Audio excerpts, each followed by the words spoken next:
Okay, so here you can see a vascular proliferation in the dermis. And when you look on higher power, you'll notice that there are areas of spindled irregular cells alternating with some kind of slit-like spaces with erythrocytes in between the spaces.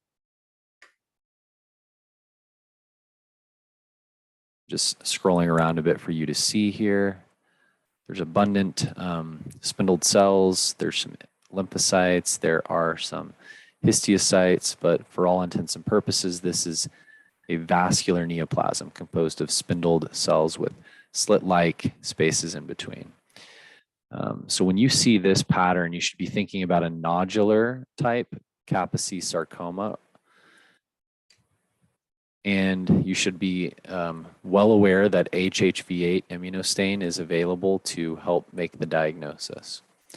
So these types of sarcomas are vascular proliferations that are heavily and more often than not associated with HHV-8 infiltration and infection, essentially, of these neoplastic cells, and it converts them to a phenotype that perpetuates the Kaposi sarcoma growth.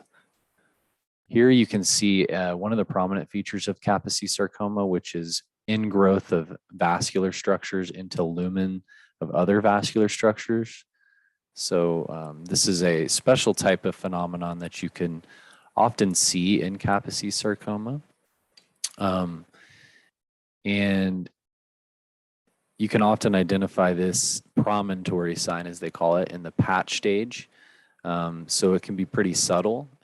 As you progress from patch stage Kaposi sarcoma, you'll get more noticeable promontory sign areas, and then you'll have a proliferation of more of these atypical spindle cells. And once you get to the nodular stage of Kaposi sarcoma, where there's clinical nodules, you'll have a widespread spindle cell proliferation with slit-like spaces.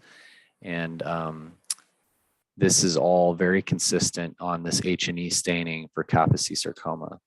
But of course, you want to do the Hhvh stain to confirm it. So here is the Hhv-8 stain in the case. You can see this brown color corresponds to the immunohistochemical signal of the Hhv-8 antibody binding to these areas in the nuclei of the infected cells, or the cells that have been essentially transformed by the viral nucleic acid. And so here are these little punctate areas of staining of the Hhv-8 viral particles. And it's pretty impressive. I mean, it's essentially everywhere in these spindle to epithelioid cells. So this is definitely confirming our suspicion of a Kaposi sarcoma.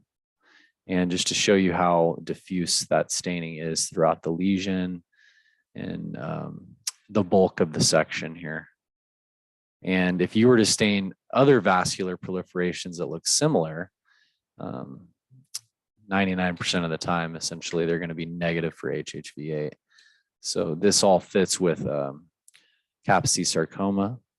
And the patient actually has a history of Kaposi sarcoma. So this kind of nails the diagnosis that not only is it fitting histologic and immunohistochemical wise, but the patient already has a known history of it. So it's consistent with Kaposi sarcoma that has not responded to treatment or is spreading.